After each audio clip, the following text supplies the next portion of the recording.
up, guys? My name is Adriel Rivera, and I make music in my shed. Joined with me today is somebody else who also makes music in my shed. NASA engineer and rapper Tegan James Washington, aka Pres. What up, guys? I'm the NASA engineer rapper guy.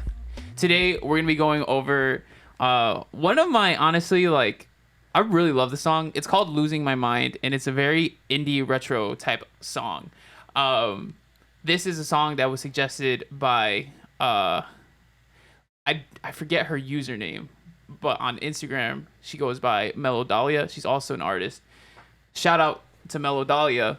She asked for us to do "Losing My Mind," so we're gonna be covering it today on the podcast. But first things first. Any thoughts about the song? Whoa! We're just going straight into it. Going straight into the pod. No, I agree with what you said, and like the indie retro vibe, like it was totally different. And then I also actually like in reference to the visualizer, I want to talk about that a little bit. But like you really created like a whole little like world with that, you know what I mean? Yeah, like it really encapsulated the entire vibe of the song. Yeah. For real. Yeah, no. We'll definitely go back more into like the backstory of the song later on, because like I was really going like for a specific sound that I really think I nailed with this, and I would love to actually do a song like this again, because like I really love how it sounds like, and I love just like the like how we did the visualizer and everything like that. It came out great. And this song ended up getting placed on Spotify's Fresh Finds Indie playlist, their editorial playlist. So we could talk about that a little bit more later on too. We would just have to remember to bring it up. Yeah. But long story short, I was like skeptical about the song at first. I loved it, but I didn't know how many people would resonate with it. But it seems like it resonated pretty well, because this is actually one of my better performing songs, which is very interesting to me. Either way, we'll go more into the backstory. We're going to talk about the production. Yep. First thing I want to talk about with this production, though, is the things that I think make it what it sounds like, this really retro indie sound, which is the synths. And so here in the project file... Oh, well, first of all, we're going to listen to the full entire song first, because I forgot about that. So before we get into the synths, let's hear the entire song.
beautiful, beautiful song. Thank you.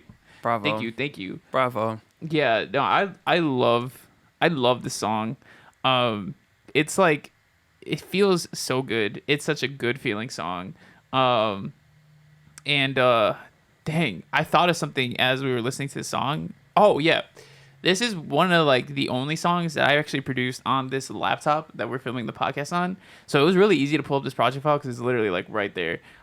So like this is just the OG project file. Like sometimes before the podcast, like I'll like consolidate certain like vocals and things like that because like the like some there's just like pitch correction and stuff doesn't transfer well when you bring it over into the laptop. Yeah. But this one was really easy. I just pulled up the project file because we have it on the laptop, and so you can see literally this is just everything there, and it's it just goes to show because I didn't even make this in the studio. By the way, I make music in my shed. This one wasn't made in the shed. Oh, Sheesh. that's crazy. But it just goes to show though that like as long as you know what you're doing, you can make music anywhere with anything. True. You know, this really did not take like a huge like I didn't need this studio to make this song, which like I said we'll go over into more of the backstory of the song later on, but I just wanted to point that out because I think it's pretty neat. No, I'm with that. I actually recently, I forgot who it was, but some like really big hip hop producer has been making beats on his iPhone for the past couple years. Really? He's been making beats on his phone. That's And they're like so crazy. they're good. Amazing. That is wild. I've dabbled with that before, making beats on FL Studio Mobile. Yeah. I actually have a YouTube video. Yeah. Do you remember Life is Hard? That song? Yeah. Yeah. Do you guys remember Life is Hard? Question mark. That song, I actually purposely made that song for YouTube because I wanted to make a video about like a song made in the studio versus on the phone and how much of a difference would make. Yeah. So I produced that song in the studio and then reproduced it on FL Studio Mobile. And like recorded it with my phone's microphone and everything like that, just to like kind of prove that if you know what you're doing, it doesn't matter what the device is, you can still make a decent song. Yep. It definitely sounds so much better when it's like studio recorded, you know, but it's still pretty cool what you can do with mobile devices and just like what the technology we have now. Yeah. It's Yeah. for music production, it's pretty cool. Yep. So let's get into these verse synths now that we've actually listened to the song, because this is like, you know, what you hear throughout the entire this is the main meat of the song, you know, these synths. And I love how it sounds like very analog sounding. Now, what is analog? What is analog? Do you know what analog is? Nope. Me neither. As far as I know, analog just means physical device, a physical thing that produces music. That's how far I knew too. Yeah. It's so you have analog synthesizers, which basically means that it's a physical synthesizer that creates sound through the physical synthesizerness. Yeah. When you have a digital synthesizer, it's all made through the computer with like plugins, you know. Yeah. And so the reason why it sounds quote unquote analog, that's a good question. Do I know why it sounds analog? The way that I kind of view the sound of analog is mono, because most of the time when you're working with a synthesizer that's physical, you'll have mono channels. You have stereo channels too, but mono channels are typically like which, by the way, for context, like stereo means that you have like left and right side split. Like headphones are stereo, right? So you have like your left ear, your right ear.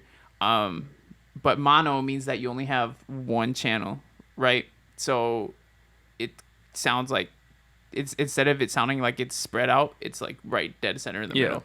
And so most of the time with analog synths, you're recording in mono. You can record in stereo too, but like a lot of times, like what I associate with that analog sound is like a mono kind of pitch bent wavy sound, because it sounds like it's recorded on like an old tape. And so if you hear this synthesizer, it has that mono wavy sound to it.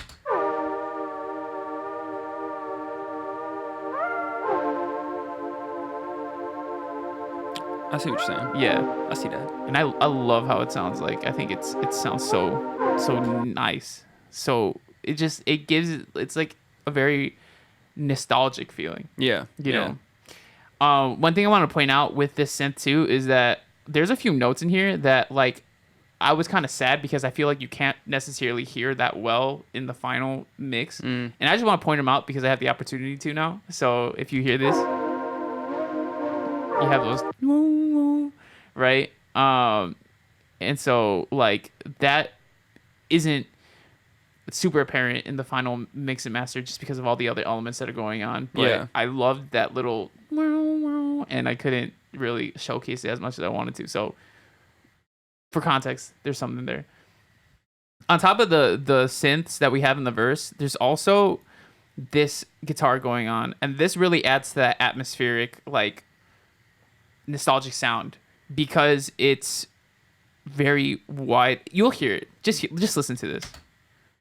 Oh, I love how that sounds like. Yeah, that's crazy. Right? I used something called Valhalla Shimmer for this one. It's a shimmer reverb. And so for you production heads out there that don't know what shimmer reverb is, it's basically reverb that adds an extra layer of reverb that's a octave up. So it adds a shimmer to it. It sounds more ethereal. I don't know how else to explain it besides the fact that because there's an octave above the regular reverb, it makes it sound like shimmery. That's why it's called shimmer reverb. And it's really good for that atmospheric sound, especially on top of like the guitar. I just think that sounds so nice, you know? Yeah. And so with the other chords going on, it just balances so well. Yeah. Thank you. And then, as we get into this part, you'll hear this little synth. I love that synth. I mean, I love all the synths on this song. I'm so proud of the synths that I made for this. But this one specifically, like, I had an idea of what I wanted it to sound like, and I was able to execute it almost to a T. And I love it when things like that happen in production. Yeah. Because your vision, like, literally comes to life at that point. A lot of times when I'm producing, there will be moments where I have an idea in a direction I want to go to, but I can never get it to sound exactly like what's in my head. I could just get it to sounding close enough. And most of the time, close enough can be better. You know, there's some things you wouldn't have thought to do. True. And so that's all part of production is the experimentation and getting to something that sounds good. But sometimes you'll have those moments where you get exactly what you want. And this was one of those moments with this synth. I just was able to make it the way I wanted it to. And so that synth actually plays later on in the post-chorus. This is like the full synth right here, the full melody of it.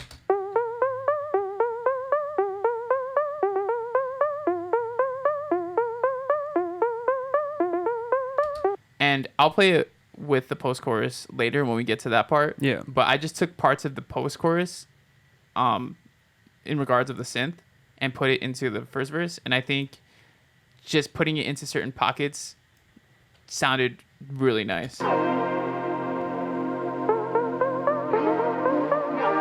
know? Yeah. So I'm with that. All together with like the drums and the bass line, which by the way, I recorded on my bass guitar as well, which I'll just play really quick just so you have an context. That's the bass line. So everything together with the drums.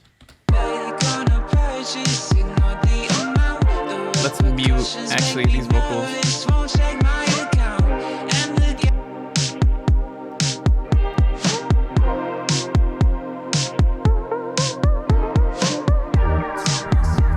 Oh, background vocals.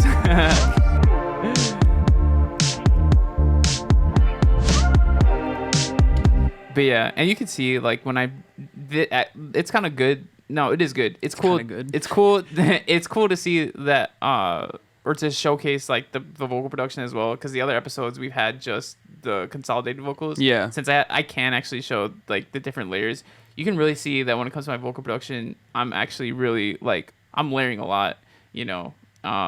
That's why those like jump scare vocals came out. Yeah. Like doing my little high pitch stuff. That happens, bro. But yeah, so that's how the first verse sounds like. So I don't use the same synths in the chorus. I have a different synths going on. This is specifically the main synth that's going on in the chorus.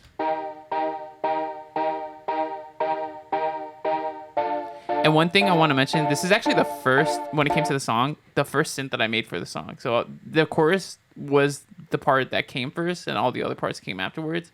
And so I had this synth that I made. I liked the pluckiness of it. And I had this melody on top of it too.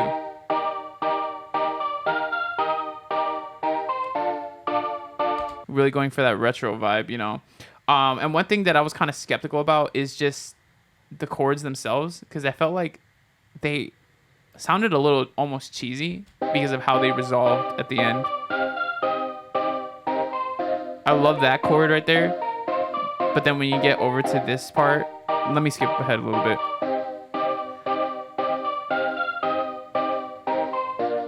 That just sounds like too perfect of a resolution in terms of, in my opinion. Yeah. Like that last chord, I felt like was just a little too perfect.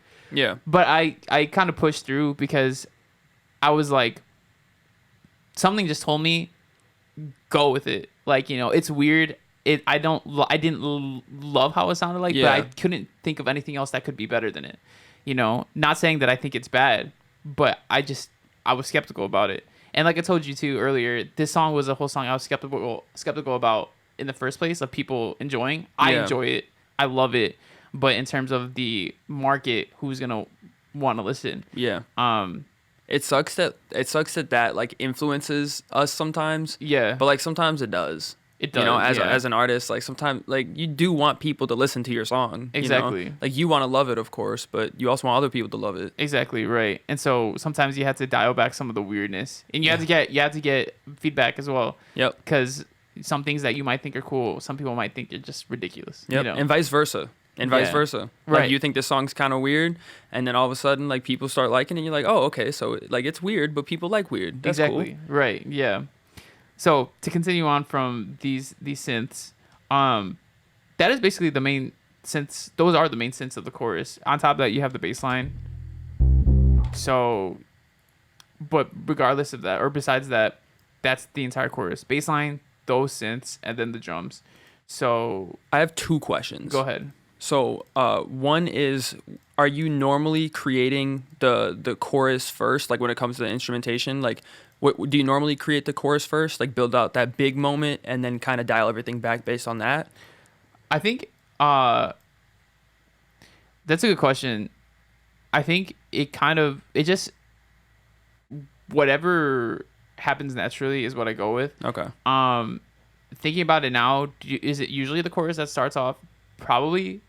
The reason being, I couldn't tell you exactly why. And maybe it's just because when you put in all the elements, it's easy to put in a lot at the very beginning and then just thinning it out for the verses. Right. So maybe like I'm usually starting off with the choruses and I just don't think about it. I think it would make sense that I do. But that I know for a fact this is how that song started, was with just the choruses. Cool. And then with the synths, are you because you said like you have a lot of you come up with the ideas of how you want the synths to sound. Do you then go and like look for a preset like bass to go off of, or do you just start crafting from nothing? I usually start crafting from nothing. Okay. Every once in a blue moon, or once in a blue moon means like it never happens, right? Yeah, So like rarely. Yeah. So like, and rarely am I ever starting off. Like I think there's only been like, I can only recall once that I've actually ever started off with the preset and like used it. I have like watched tutorials on YouTube too, so I've seen some of the things that other people do, and I'll use that as well. But that again was only like one time. Use it most of the time. I'm just crafting it from the very beginning, and like it's not because I'm like against starting off with like an idea from somewhere else. Yeah, it's usually just that I can't find the ideas that I have in my head. Right. The ideas that I have in my head are very indie specific. A lot of people that use Serum and all these like synth plugins typically work in a more EDM house field. Yeah.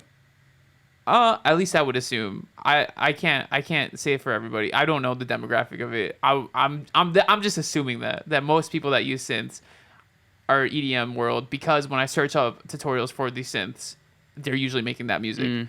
So I can never really find the synthesizer presets, if there are any, that I would want to use for my kind of music. I usually have to start from scratch. Okay. But yeah, so when it came to this song, I had the ideas for like the sounds in my head, and it just kind of started going away at it. Sweet. So this is how the chorus sounds like altogether.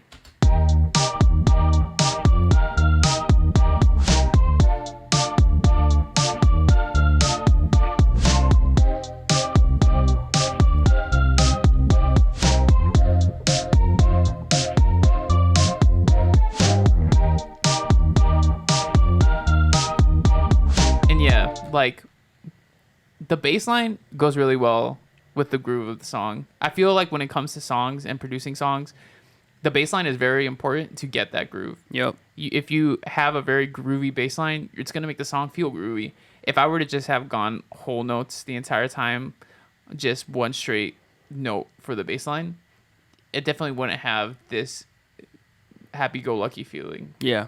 Yeah. So that's the chorus. Going on to the post-chorus, like I mentioned earlier, we have this ARP again. And you can see on the project file, I misspelled ARP to RO. And sometimes that'll happen where on the project files, I'll misspell something and I don't bother to go back and change it. So it's not worth it. It's like, I know what it is. Right, exactly. So this is that ARP again. But then what comes in are these flute chords. And these flutes have a gate on it, so it sounds sidechained. We talked about this in the One Like You podcast, where I'll add sometimes gates to make it sound sidechained. This flute has that, so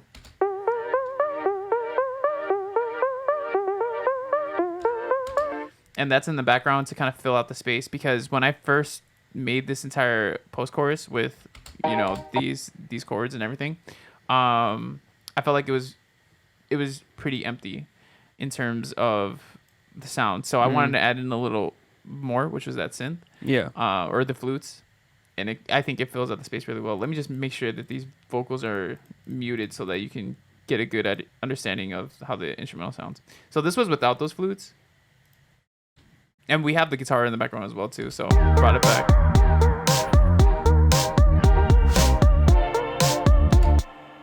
But when you add in the flutes, it really fills out the space, and it really feels like, post-chorus, like, built up type of vibe.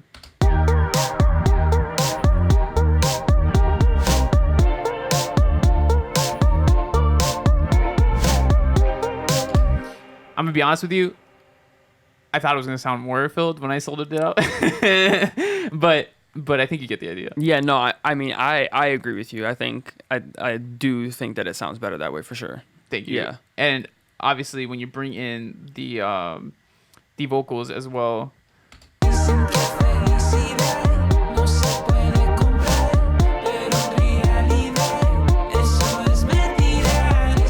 And just because I don't usually break down the vocals in these podcasts. Well, I mean, usually we haven't done too many episodes of this podcast yet, but I haven't really broken down the vocal production of any of my other songs that we talked about. And since we have the opportunity to, might as well. I really love this part because I do this every so often with songs where I'll sing a part and I'll harmonize with it, but not necessarily in terms of like doing like the third up of the melody. That's usually how you harmonize, is you'll do like in whatever the key is, whatever your melody is, you'd go the third up to like get a good harmony, or the fifth.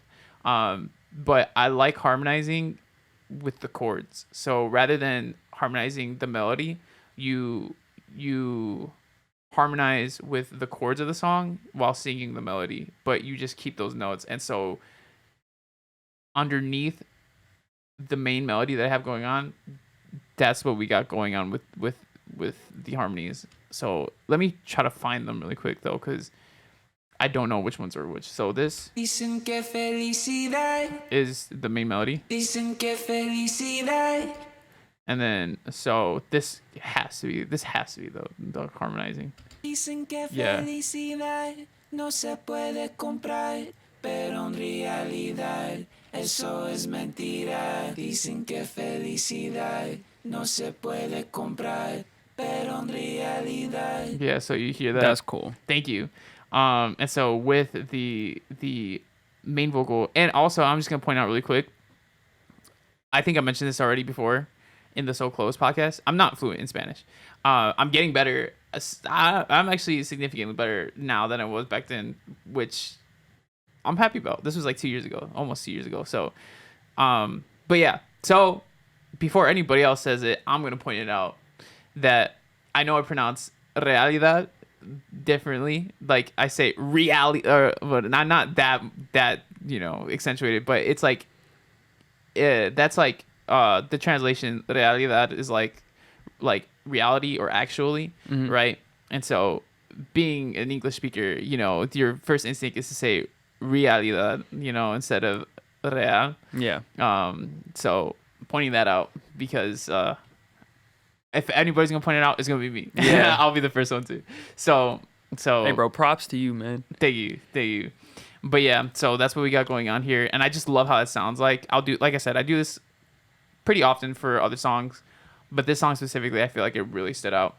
And you can also hear too, like these harmonies, the sung chords are very auto-tuned. That was on purpose. I wanted to make it sound like a vocoder. I've actually tried using a vocoder for this part, but I didn't like how the vocoder sounded like, so I just went straight with the vocals, and I think it turned out beautiful.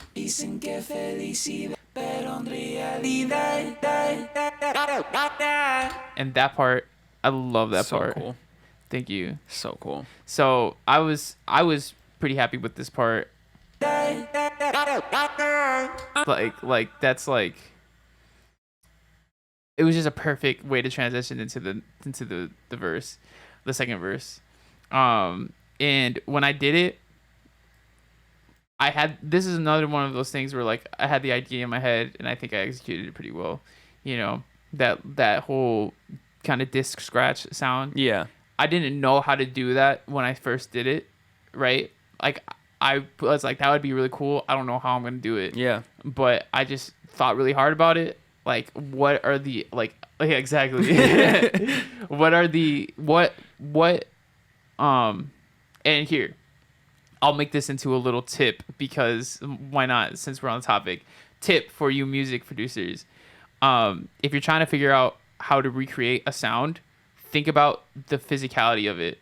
So for this, when I was trying to figure out how am I going to make this sound specifically, like the whole DJ disc scratch thing, well, what actually happens on a turntable when a DJ like scratches it? They'll like move the tape back, so like they'll like reverse it, or it'll like change pitch and things like that. Yeah. So if that sound is really just like the pitch kind of shifting is like right, then how can I just recreate that digitally? Right. Well, shift the pitch and like automate that, and so that's what I did, and it turned out pretty good, like pretty accurate.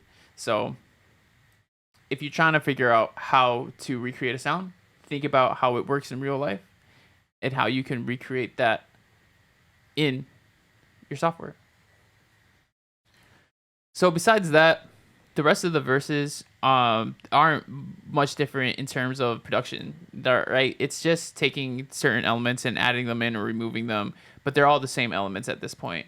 Mm-hmm. And so there really isn't anything much different going on. What is this perk down here though? I have this like labeled as perk, so let's listen to this. Oh yeah. Where the heck is that? Yeah, so I got this going on in the background here. It's just a nice little accent that I felt like sometimes I like to add in little small things that just make the song a little more interesting. It's not necessarily something that you're going to notice. Like, Yeah. Obviously you're like, what the hell is that? I never heard that before. Right. But because a lot of times I will listen to songs, and when I listen to songs in music, I listen very actively, also because I think that's just something musicians do when you're into like the whole music space. I'm sure you probably do it too because you're constantly listening to beats. So like the beat is something that you will notice in a song. Yeah, for sure. You listen to it enough, you'll start to hear all these little elements that are in songs that you wouldn't catch the first time around. Yeah. Or somebody that isn't even into music would be able to point out. There's lots of times where I pointed out certain things in songs that my brother was like, I didn't even know that was in there, you know? And so, because I hear that in songs a lot, I think it's really cool because since I like production and I hear those little elements, I think it adds a lot to it. And it's like nice little Easter eggs, I guess, in a sense, for the person that's listening. So I'll add stuff like that in. Yeah.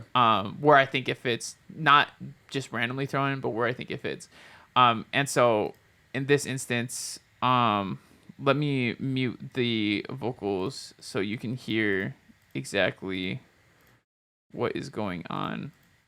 This should be good.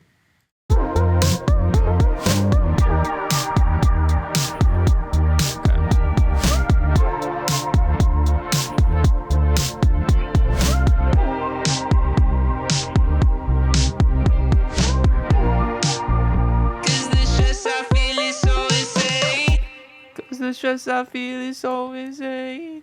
Yeah.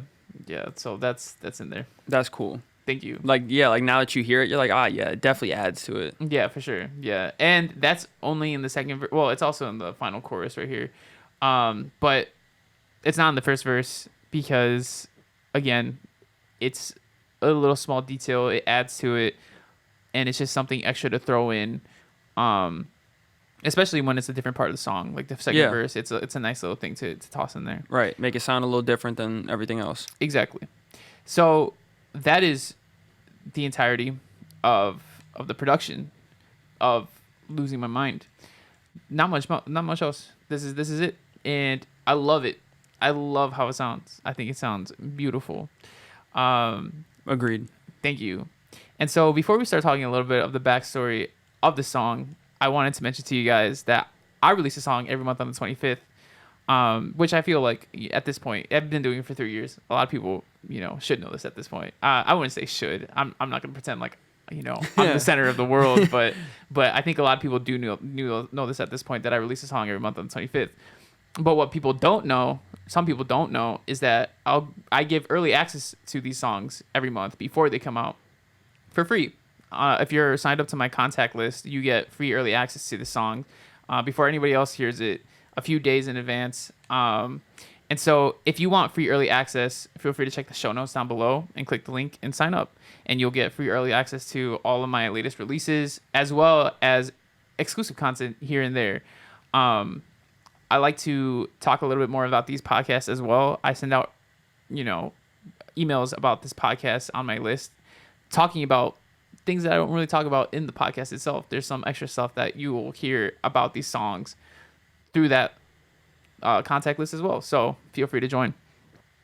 So let's go and move on to the actual story of like the production of the song, though, because like I said, this wasn't a song that I made in my shed. Yeah. I make music in my shed. Majority of my songs are in my shed. This song wasn't. And it wasn't even made in a studio. This was made on a vacation. When I took a vacation to Tennessee to visit family, I made this in my uncle's house and my grandma's house. There you go. So those are the two places that I made this song. Never went to any recording studio.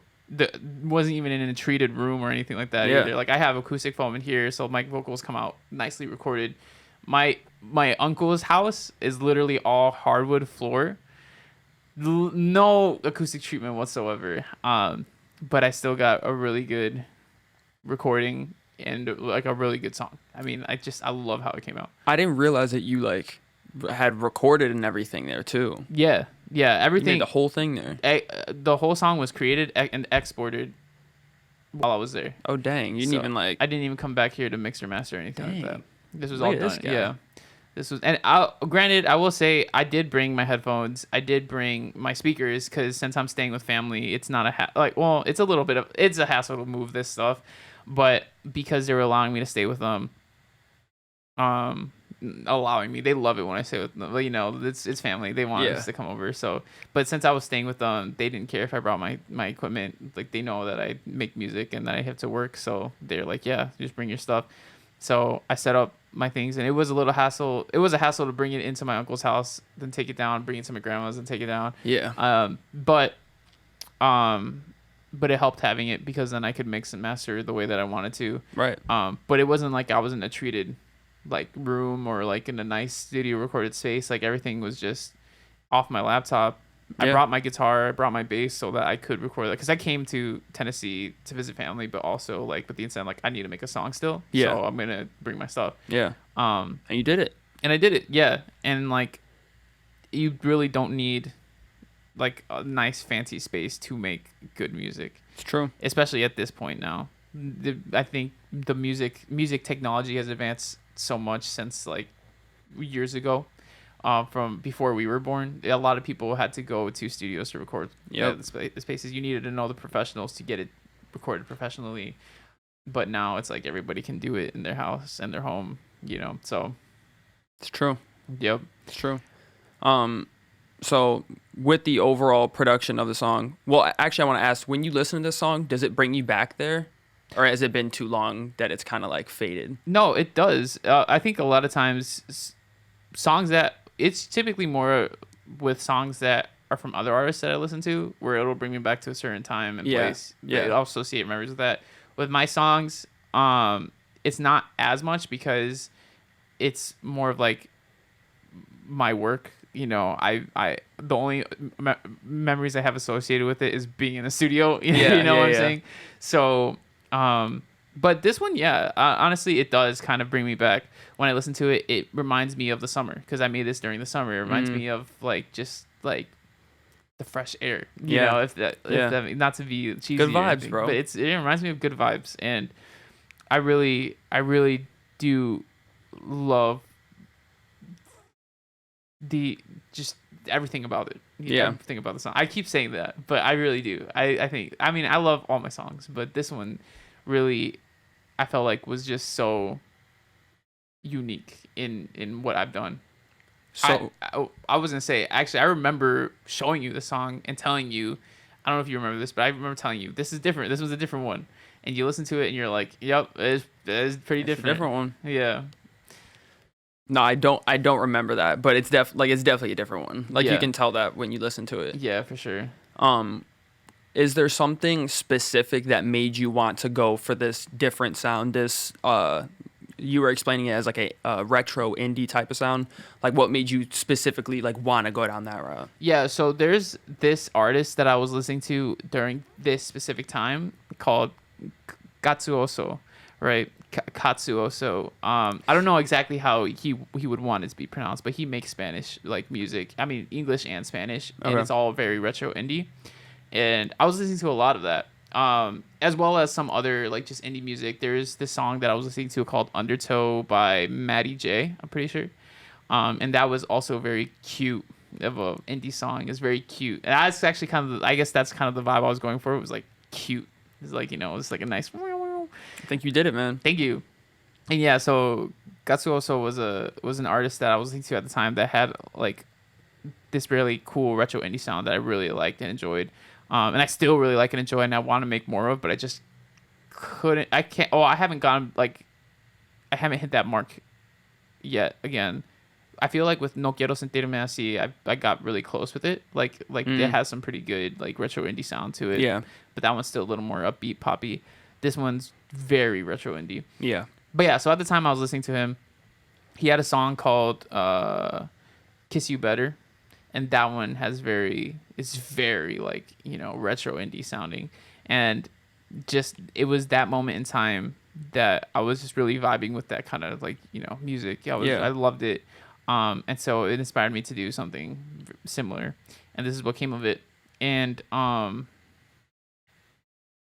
yeah, like going back to when you were saying, does it bring me back to that moment? It brings me back to that specifically more so of that time where I was listening to those kinds of songs and just how I felt like when I was listening to those songs. Not necessarily listening to this song, but those songs that inspired this song. Yeah. So yeah,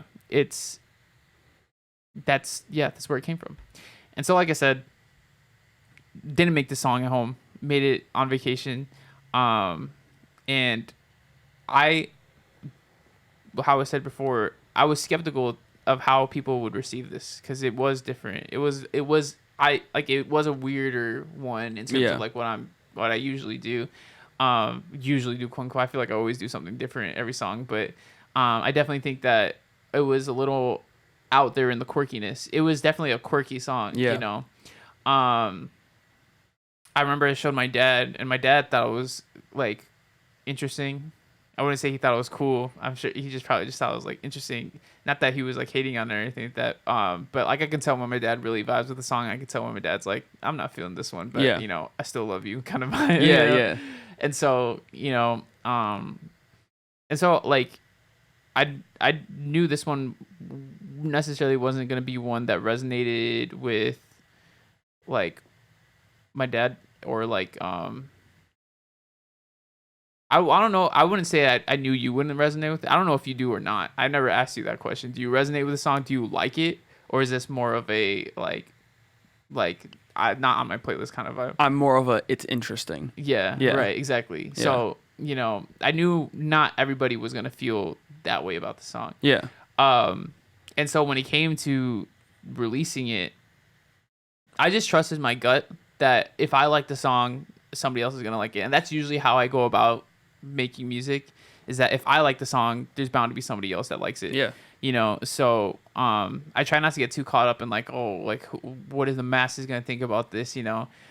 Because at the end of the day, I feel like that's what helps you make your sound and create your audience, is Right. making music that you like, you know, because only you can make it. And so I just trusted that if I put this out there, maybe it'll do well, maybe not. If it doesn't do well, it's just another song in the catalog that like helps build my catalog. Yeah. And if it does do well, then great. You know, I wouldn't have never expected it. And did the song blow up? No, of course not. But it did get support that I wasn't expecting. I released the song, and then like 2 weeks after, or like a week after, I can't remember how long it was after it came out, I was in the gym, and I was just like looking at my Spotify page, and it showed up. Fresh Finds Indie was like I was on there with Losing My Mind, and I was like, what? Like that's dope, you That's know? sick. Because somebody at Spotify listened to this and was just like, yeah, I vibe with it. You know, so that was just reassuring that like, okay, I wasn't crazy. Like, Yeah. you know, this does have an audience for it.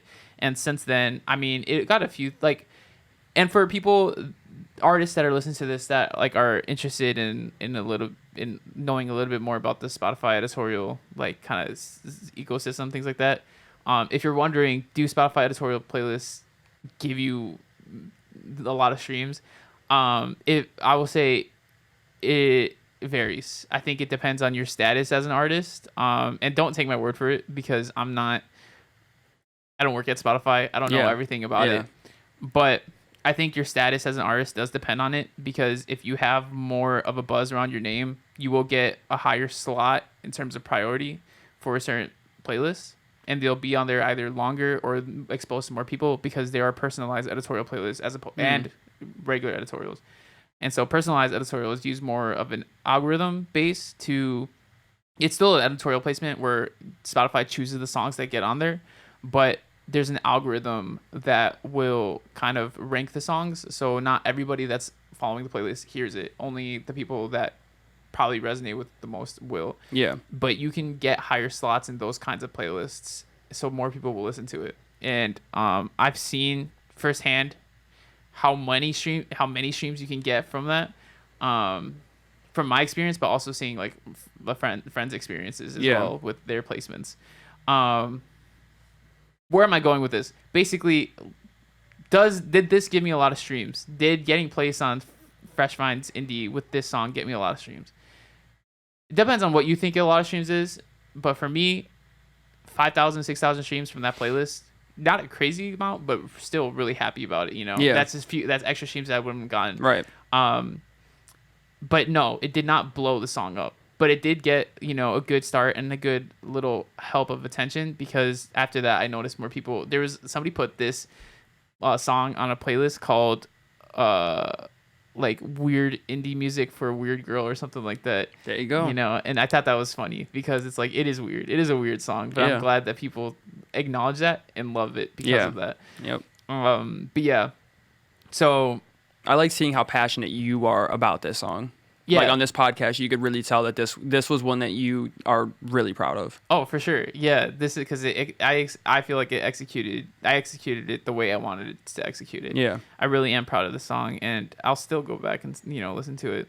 But yeah, this song was a fun one, and I think there's nothing else to add. Do you have any other questions besides what we already talked about? No. Well, you know what time it is then. What time is it, Adriel? Tell me. Quote of the week. Quote of the week time. All right, who's going first? We had a back and forth order, and I completely forgot who's next. I didn't calculate it, so let's flip a coin. Oh, Pres goes first. That's crazy. That's crazy. Let me see. All right.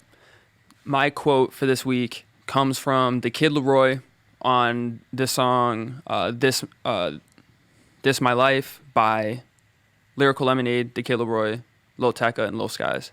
Yeah. And he says, "And I'm grown enough to admit that when you met me, girl, I was a mess." And man, it's good to self-reflect and look back and be like, yeah, man, I really wasn't ready for all that. You know? Like sometimes you really just, you're just not ready. Yeah. You were losing your mind at the time. Oh, good way to tie it back. Yeah. No, I agree with that. Excuse me. I burped. I feel like I have to announce that.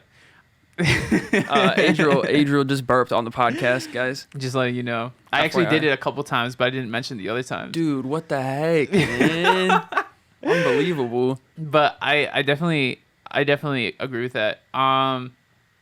Looking back at like certain, I guess, relationships or situations I've been in, I can see at the time how I've matured since then. Yeah. So I resonate with that, Leroy. Good job, Leroy. Shout out Leroy. For real. My quote of this week is, "If you ain't sure about yourself, then you're sure of nothing."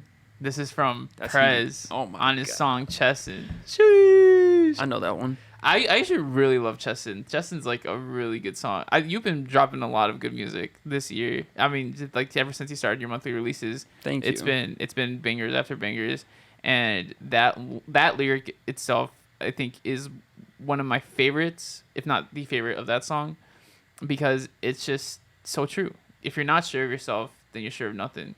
Like, thank you. I have a lyric in When I Met You, Dear, that says, even with a hand to hold, you're still always alone. And this is a different context, talking more about love. But I think it kind of relates where at the end of the day, you only have yourself. Yeah. You don't, no matter who you think is going to have your back, it's up to you to do what you need to do to live the life you want to live. And so, if you're not sure about yourself, who you are, what you want to do, what you need to do to get to where you want to be, then you're not sure of anything. Because none of that will happen if you don't have the faith that you could do it yourself. Yep. So that's a great lyric. That's Thanks, man. That's a great line. That's why it's the quote of the week for me. Thanks, bro. You're welcome. Good old quote of the week. Good old quote of the week. Best segment in any podcast space ever. We got it. On God. Thank you guys so much for watching. If you want to listen to Losing My Mind, link is in the show notes, as well as early access to my latest singles and releases. Feel free to rate this podcast if you enjoyed, and we will see you next week on I Make Music in My Shed.